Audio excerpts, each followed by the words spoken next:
We, the people of the United States, in order to form a more perfect union, establish justice, ensure domestic tranquility, provide for the common defense, promote the general welfare, and secure the blessings of liberty to ourselves and our posterity, do ordain and establish this Constitution for the United States of America. Every American at some point learns those words in grade school.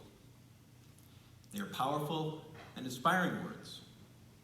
But more and more, I find myself asking, just how united are we? This was underscored for me as I watched the election unfold over the past few days. And I feel very discouraged for a number of reasons, but one of them, perhaps the most prominent one, is the painful reminder of just how divided our country is. No matter the winner of the election, the thing that had been confirmed is that the partisan divide in this country is getting wider, not narrower. The red is getting redder, and the blue is getting bluer. Voter turnout was historic. But you know what else hit an all-time high this year? Gun sales. And that's kind of scary. And it calls to mind another time when this country was divided not into blue and red, but blue and gray. An article in last week's Science magazine cited a study that for the first time, people's animosity toward their political opponents was greater than their attachment to those who agreed with them. This is a trend that has been going on since the 1970s, but drastically increased beginning in 2012. So in other words, people dislike those who disagree with them politically more than they like those who agree with them. Their dislike is stronger than their like. And this was true in 9 different Western democracies, but guess what was highest here in this country? A growing tendency to view those who vote differently as, quote, less moral, less trustworthy, and less recognizable, end quote, along with social media and news outlets that allow us to live in insulated, like-minded bubbles, are a large part of what has created this sharp divide. We are a divided nation with a checkered past. At the same time, there is much that unites us. We need to remember that. We are descended from immigrants, each and every one of us, most of whom, not all, but most of whom came here seeking a better life in a land of opportunity where social class didn't matter nearly as much as it had in the home countries.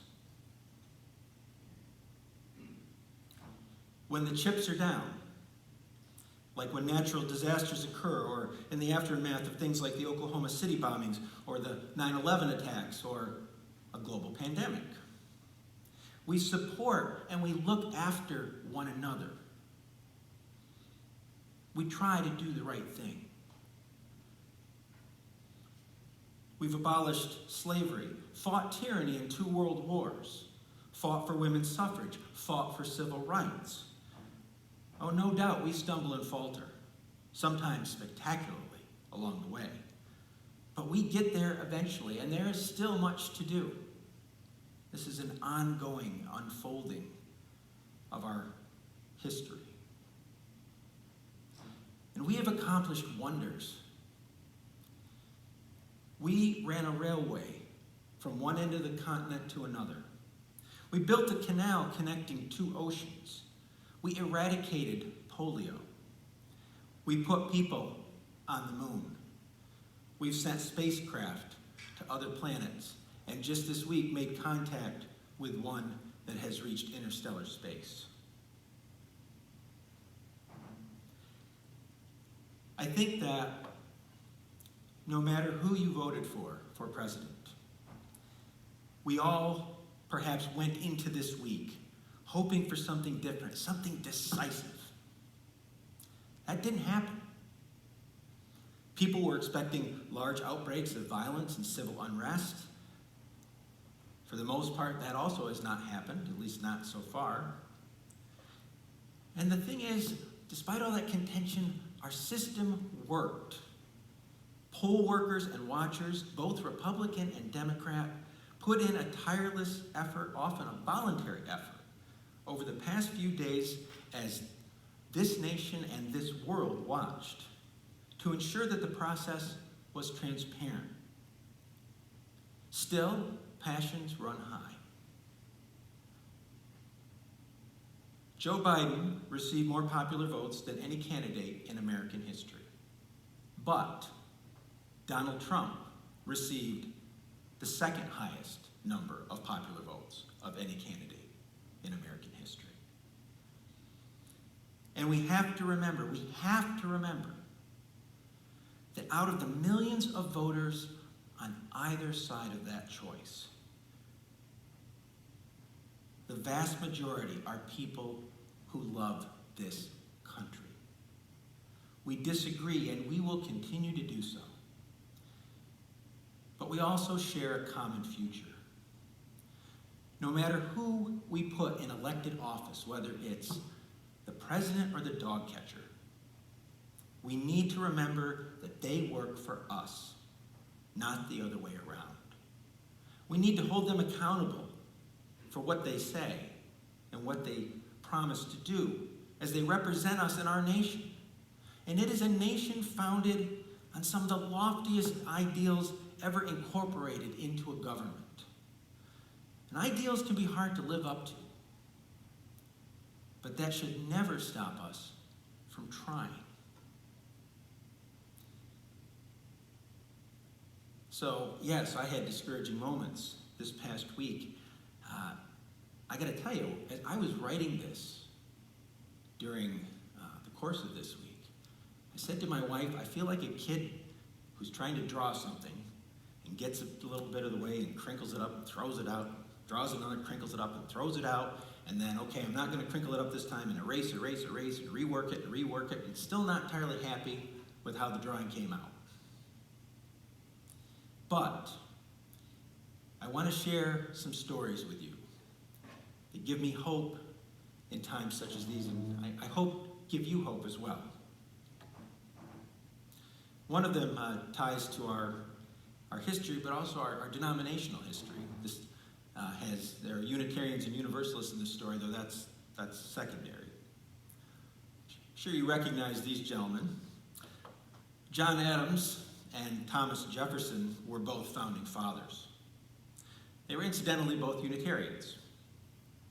Adams was a short, portly, outspoken lawyer from Massachusetts colony, while Jefferson was a tall, handsome Renaissance man from the Virginia colony.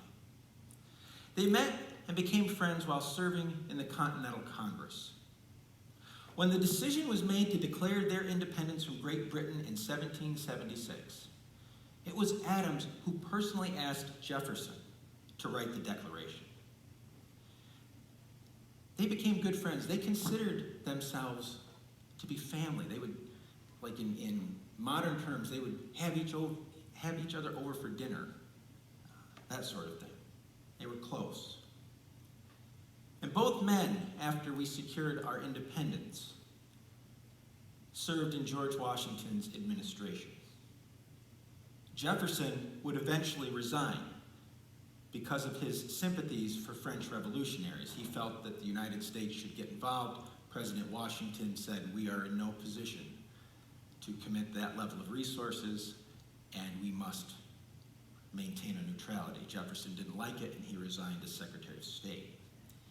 In the meantime, Adams, after Washington served 2 terms, would succeed Washington to become our second president.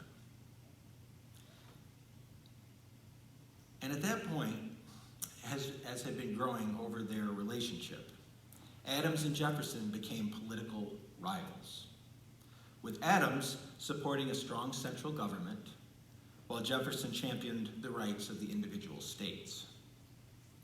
And they ran against each other in the election of 1800. Now we have this view that, mudslinging and all that stuff, that's a relatively new thing. If you study the history of presidential elections, you realize that is not. There was plenty of mudslinging between these two and their campaigns. Jefferson's allies accused Adams of having, quote, hideous hermaphroditical character, while Adams' supporters called Jefferson a mean-spirited, low-lived fellow. Jefferson won that election,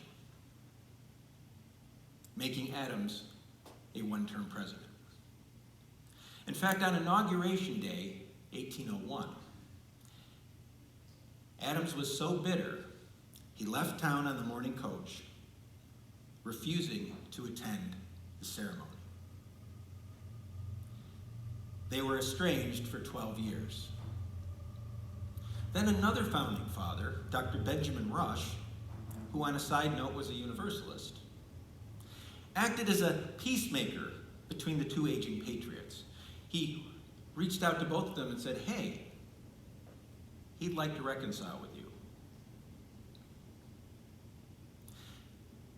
And they did. Over the next 15 years, Adams and Jefferson wrote letters to one another, 185 in total. Adams, at one point, about a year into their letter writing, said, basically, we owe it to explain ourselves to one another. And they patched up their differences. These letters survive, and if you read over some of them, you can see the bonds of mutual affection and respect they had for one another, despite their earlier enmity. John Adams died on July 4th, 1826. His last words were, Thomas Jefferson survives, or Jefferson survives, something along those lines. Historians aren't sure. What he could not have known was that earlier that same day, Jefferson himself had also died. Two of our greatest patriots from opposite sides of the political spectrum, passing on the 50th birthday of the nation they gave so much to bring into being. And I like to think there's a lesson to be learned from those two men and their experiences when we consider what is happening here today in our country. And on a personal note, I'm not a big believer that, God is talking to you, or these situations kind of come up for you. But every once in a while, things happen that make me question that. And I've had several instances this past week that have inspired me. Some of you know that we own an Airbnb, a guest house, next to ours. And last weekend, we had a couple stay with us there. And I tried to greet the guest, and as I was coming around the big truck of the couple, I noticed a Trump 2020 bumper sticker on it. These folks were warm, friendly, and the husband, who happened to be an expert in heating and cooling, even fixed a problem with the furnace there. And he refused to take any money for it. I offered several times. He would not do it. And it occurred to me as I stepped back and thought over that situation, that I likely would have made a negative assumption about him based on that bumper sticker if I was behind him in traffic. Had I not personally met them, and you know what? I'm an unapologetic liberal, but I also have to own the fact that I also sometimes contribute to the divisions. I think we all do on some level. At the moment Joe Biden was announced the winner of the election yesterday, I happened to be on the phone with a member of the Jehovah's Witnesses. They called, and I don't slam the phone down. I'm willing to hear what they have to say. And we had a good conversation. And, we would very likely disagree on much, both politically and theologically. But we talked about Jesus' views on the kingdom of God and how that's highlighted in one of the parables. And it was civil. It was a civil conversation. It was a friendly conversation.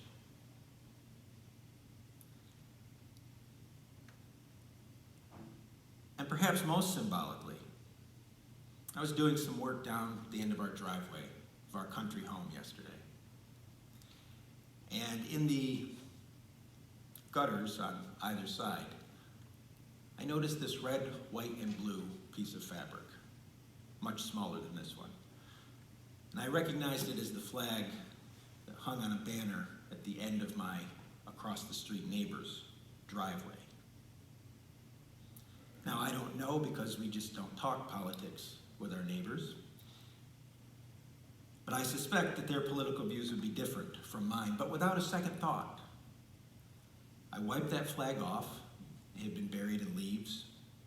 I crossed the street and I hung it back in place, because I recognized that our families both love America.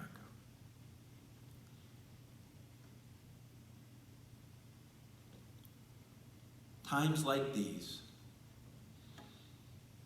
hold a mirror up before us as a country. And just as we do for our own personal appearances, we may not always like what we see. But we need to look in that mirror long and hard. Because until we truly come to terms with who we are and what we want our American future to be, the divisions between us will not heal. They'll just keep being scabs that we pick open every so often. The ongoing work of forming that more perfect union will be that much harder. So may we honor the men and women in uniform who help to preserve the privilege of living in a country where we are free to express our differences. May we honor the memory of the patriots who have gone before us. Live up to their lofty ideals, and remember, always remember, that this great experiment in democracy is ongoing and by no means guaranteed.